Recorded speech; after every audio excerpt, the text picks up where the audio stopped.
Hello and welcome to my craft space. I'm Jen. I'm the crafting force behind Jennbeams Makes over on Instagram.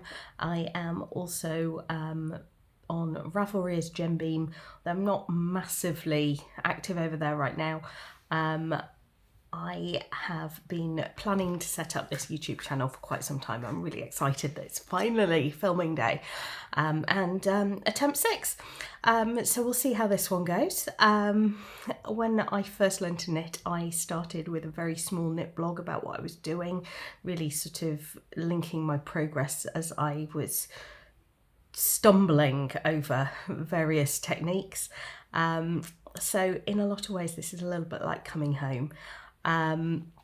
The plan is that by talking about what I'm making and having a good old gossip about how that's all going, we can create a nice little woolly space to help us all realise just how much we can achieve just with a couple of sticks and some pretty string.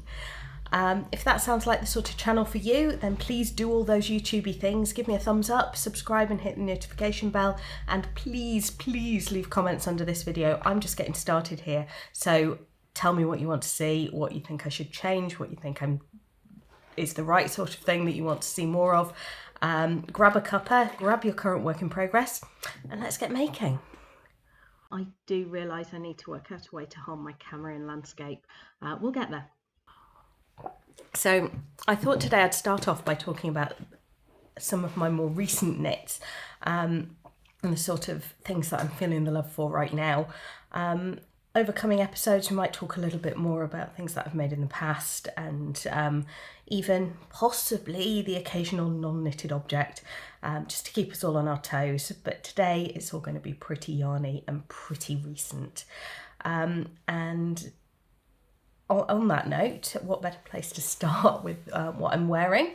This is the first sweater, appropriately enough, designed by Lizzie Hester of Hive Knits. I knew that I wanted to make this sweater as soon as I saw her progress on her channel, and I was right in there casting on release day. I don't apologise for being a fangirl there. I've actually also used the recommended yarns for this one, which is something that I don't often do. But as I hadn't actually used either of them before, I thought I'd give them a try.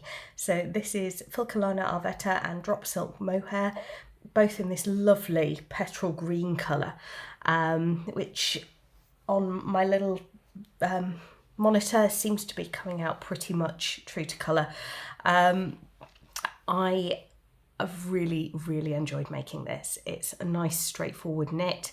The body is all stockinette stitch, and then you have these lovely, really soft and woolly hug of a sleeve in the half fisherman's rib, which is a stitch pattern I've not done for years and years. So really enjoyed making this one. I have noticed that it's actually a really robust fabric, even though it feels so soft and lovely.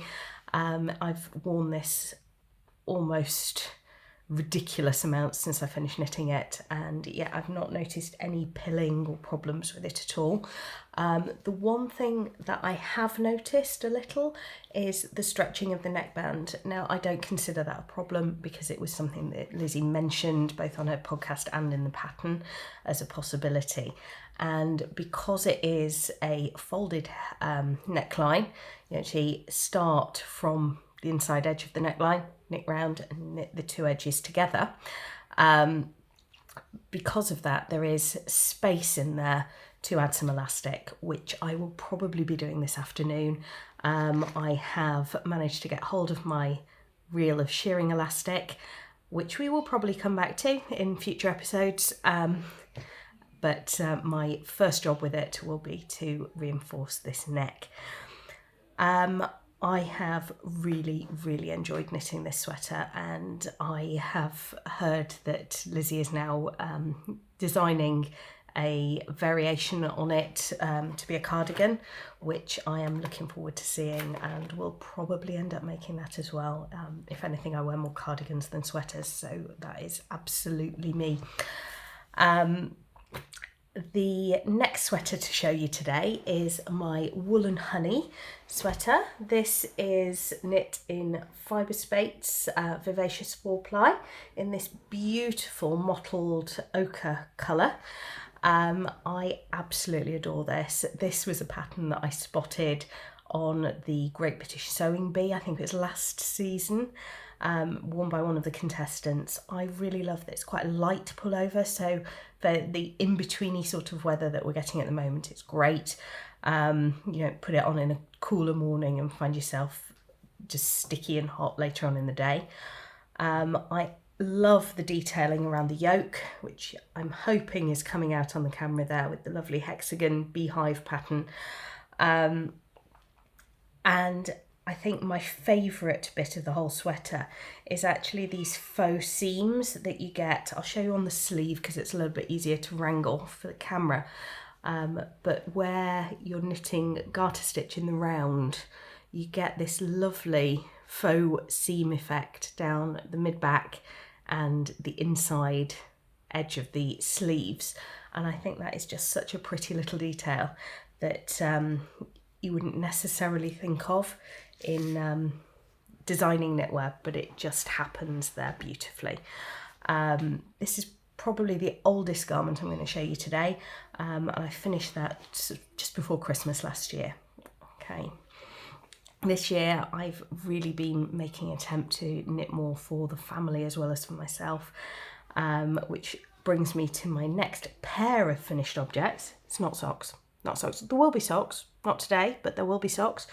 But we have a pair of Zipper Sweater Juniors, and my son's been wearing this one for nursery.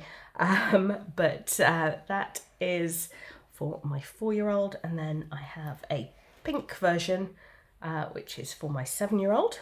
They are both knit in the Peruvian Highland wool and Tilia, both from Filcolana. I can't remember the colourways. If I manage to dig out a ball band or two, I will put them in the description below.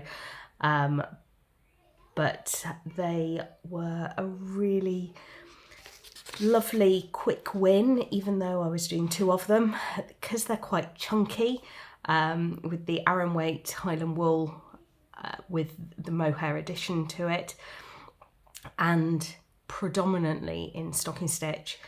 It was really straightforward knitting, the sort of knitting that you can do in front of the telly or when you just need to de-stress.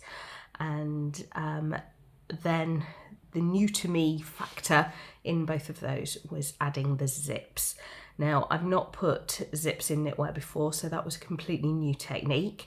I did do both of them by hand, mainly because I don't quite trust my 1970s sewing machine to take a thick knit fabric like that with quite open stitches and not eat it up in the feed dogs and tie it around the bobbin.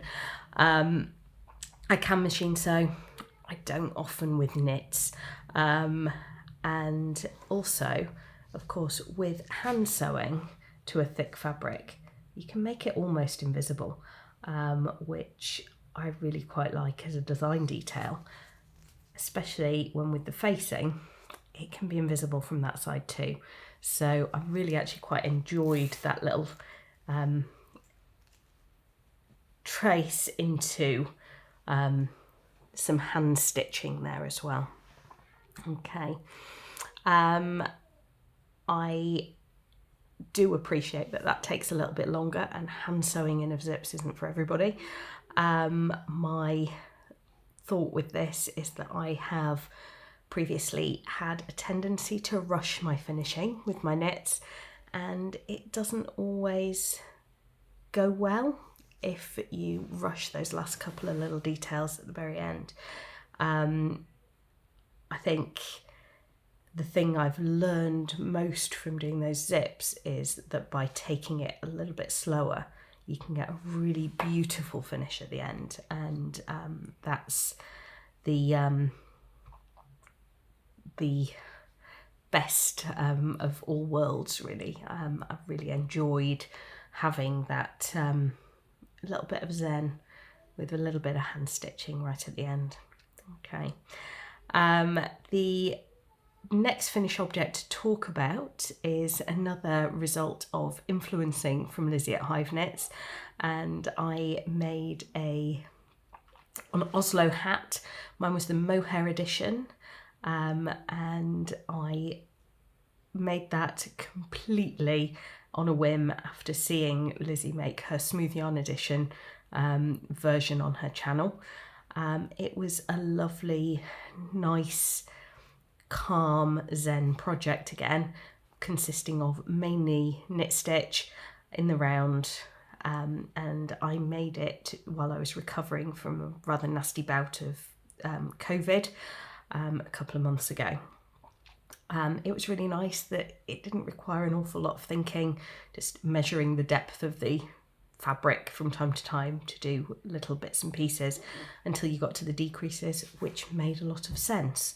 So I really enjoyed making this hat. I haven't managed to bring it with me to sit down here and do this bit filming, so I will endeavour to put a little picture up somewhere, here-ish maybe, when I am putting this together. The other convalescent COVID finished object I don't have to hand either, because that has already been gifted, and that is the very first knit that I've made for my expected nephew, and it's already with my brother in anticipation of the new arrival, and this was the Petite Knit Selma's sleep suit. Now, I do have something to show you about this, and that is just behind me here, the yarn that it was made from. Having just said that I very rarely use the prescribed yarn in a pattern, here's another one where I have done, and this is the Camarose Snefnug yarn. I've probably pronounced that incredibly badly. I don't know if this is going to focus on it rather than me. But I wanted to talk about this a little because it is such a unusual structure of a yarn. Now let me see if I can get this focused for you. It is, no, I don't think it's going to focus, but it is basically what's called a blown yarn, and that is, when you look very closely at it, a I-cord in a very fine thread with little pieces of the fluff blown through it so that they're caught in the knit stitches of the I-cord base. And it's the first time I've worked with a yarn like this, and I absolutely love it. It is light as a feather, incredibly soft and squishy, and yet doesn't seem so far to be prone to pilling or unravelling or breaking like some of the unspun yarns or the lightly spun thicker yarns, and doesn't seem heavy like the thicker tightly spun yarns. So definitely an interesting endeavour. I look forward to seeing how it washes and wears in real life, but also I need some ideas as to what to make with these leftovers. I've not got much. This is it, which is just less than one skein of the Snefnug. If you have any ideas as to what I could make with a small amount of blown yarn like this, then do let me know, because at the moment it is coming out to be snuggled every so often while I try and think of something to do with it. So that's that one. The next thing that I have to show you is an almost finished object, in that I've finished the knitting, but that's as far as I've got. It's not quite finished yet. And that is also by Petite Knits, the Teddy Pants, which is an actual jumpsuit, which you can see there. I've done the knitting part of it, and it knits from the cuff up the leg, you knit 2 legs and then join them together around the groin and knit up the body before separating out the armholes. And as you can see, I have attached my poppers to the back piece, which will come over the shoulders, but I haven't yet put them on the front pieces. So that will be finished very, very soon. I've got till July. We've got time there, but that's where that one's up to. Nearly finished object.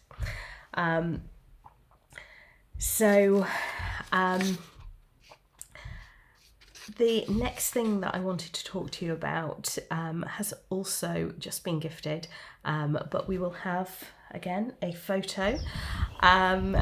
This is the Yuletide blanket from Attic 24, and you will notice that this is our non-knitted token project of the episode.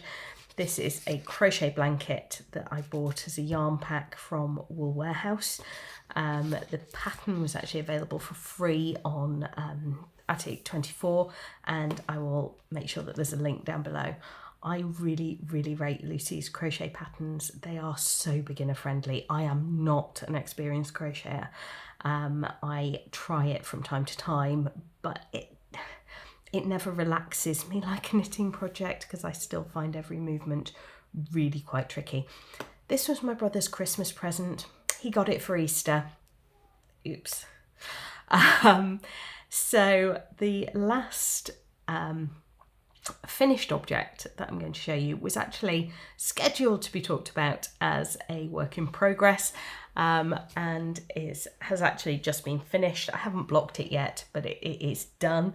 And this is the absolutely glorious souffle tee by Laura of Penrose Knits.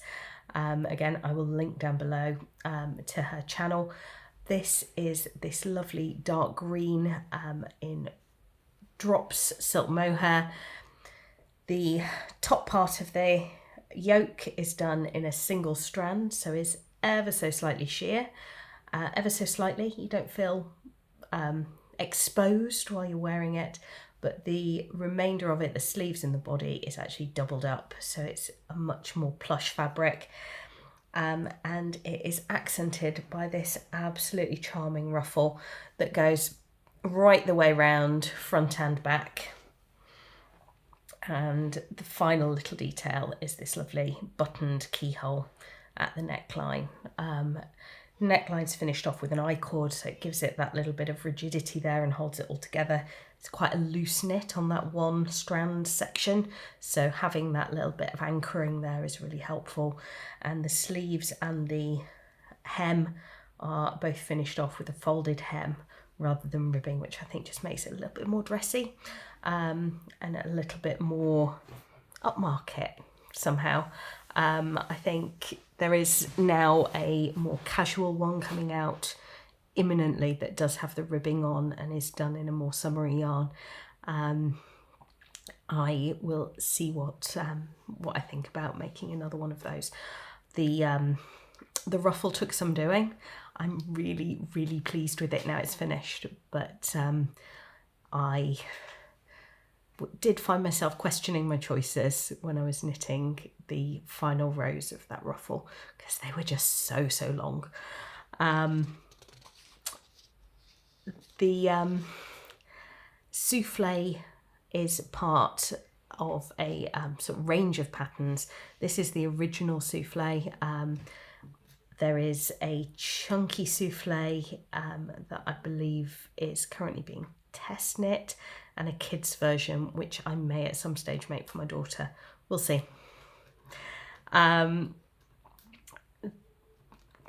next thing I wanted to talk to you about today are my works in progress. I have 3 things that I want to talk to you about today. The first is once again for my expected baby nephew, and that is this in Knitting for Olive merino, which is a sort of 4-ply weight pure merino wool, and this is the Anchors blouse from Petite Knit, and I am making this to go with the teddy pants, and I think they will complement each other really, really nicely for a little boy. We do know he's a little boy, so that's that combination. I am, as you can see, still working on those ribbed sections of the yoke. I'm almost finished. I'm on the last section there. Yesterday I was a little bit further on and was dividing for the sleeves and front and back raglan increases, which it changes from a round yoke construction to a raglan at the end of these sections. However, I realised I was about 10 stitches short. Not quite sure how that happened, so we pull it back and start again. It's the knitting that's the fun bit. This is fine. It's fine. It's fine. So that has taken a little detour, but is coming back on track now. The next thing to show you is actually still in the swatch stage. And this, I'm not sure how well this is going to show on this video because of what I'm wearing, because I think this is going to look rather similar. I'll try and hold it up in front. This is actually not the same yarn. This is a swatch of some petrol green yarn that was in the depths of my stash, held along with the leftovers from my first sweater of the mohair yarn, because actually they work quite nicely together. They are not actually in real life quite the same colour as the Tilia, but yeah, from a distance you would be forgiven for thinking that maybe this was the same thing. Hopefully you can just about tell that the stitches are a completely different size and a little bit darker. I thought that I had 3 very large balls of a wool blend in my stash that had been purchased a long time ago. I couldn't tell you where from, to make a sweater of unknown pattern, ideally for my other half. I never really found a pattern, and he's tall, it's easier to make things for the children, and it never quite happened, but he has been asking me again when he's going to get his sweater, so I have started swatching. He particularly seemed to like the children's zipper sweaters, so I think the zipper sweater man pattern might have to come and live with us, so that I can finally make him a sweater. Because I already have the yarn, I thought I would swatch it first with the mohair to see what fabric I got, and I am quite enjoying this fabric. It's not something I would have thought of putting together before, but the colours matched so nicely that I thought it was worth just seeing what they turned out like. So I will finish off this swatch this afternoon, get it washed and blocked, measured, and if it looks like something that could work or be tweaked to work with the zipper sweater man pattern, then that will be my next adult sweater work in progress. The last thing to show you in a work in progress front is just behind me, and that is here. This is a little sock. I told you we were coming to socks, and this is obviously for my daughter. If you're a 7-year-old girl, then purple socks with variegated sparkly bits are definitely going to be a jam. And this is knit in the West Yorkshire Spinners signature 4-ply for the lilac, and my good friend Pamela from Otter and Papoose Yarn has hand dyed the variegated yarn, and that is in the colourway Papoose's birthday party, Christmas party. I think it's the Christmas party. It is the sparkly one. I will link to Pamela's Etsy shop down below in the description box. This is yarn that I bought though, This is not a paid promotion. I just think it's really, really nice. So do go and support her if you can. Those are all my active works in progress at the moment. I think, like anybody who's been knitting for any length of time, I have a selection of unfinished objects in little bags around the house, car, office, everywhere really. But I think we will bring those out as and when either the mood takes me to actually get going with them again, or they fit in thematically with the other things that we're talking about. We've got time. This is only the first episode. So in terms of my knitting plans next, now I really don't want this to be like some knitting podcasts where there's a big section on acquisitions. I think part of why I knit and I make things is to try and step away from fast fashion and gathering all the stuff. But there are bits and pieces that I have in the planning stages that I think it's reasonable to kind of mention and talk about. And those plans might change as time goes on. So these are plans and hopes rather than necessarily I've got this wool ready to go. However, I've got this wool ready to go, and this is a white, fairly plain Colour Lab West Yorkshire Spinners DK, and this is going to be a sweater for myself. I am currently trying to decide between options for adding a variegated mohair to that.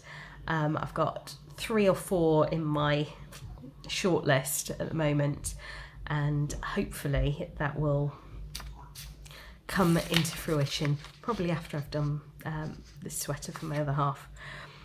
So that's the next sweater for me. The next sweater, the next project, sorry, not a sweater, is going to be yet another one for the expected baby. And this is a bit of a challenge in a slightly different way.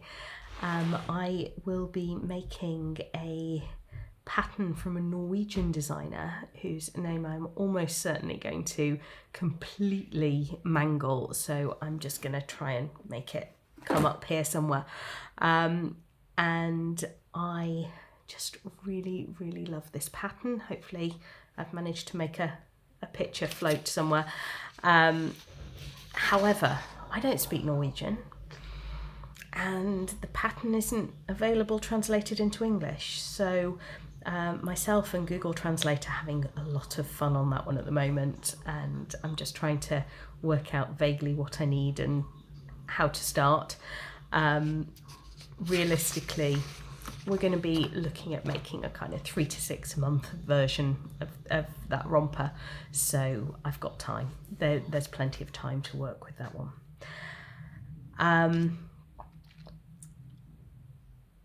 I think the other thing that's in my planning at the moment is that my 4-year-old, as soon as I made him his zipper sweater, has started asking me to make him a hoodie. Also purple, please. We can work with the fact that all of his clothing is purple at some point. At least it's some sort of capsule wardrobe.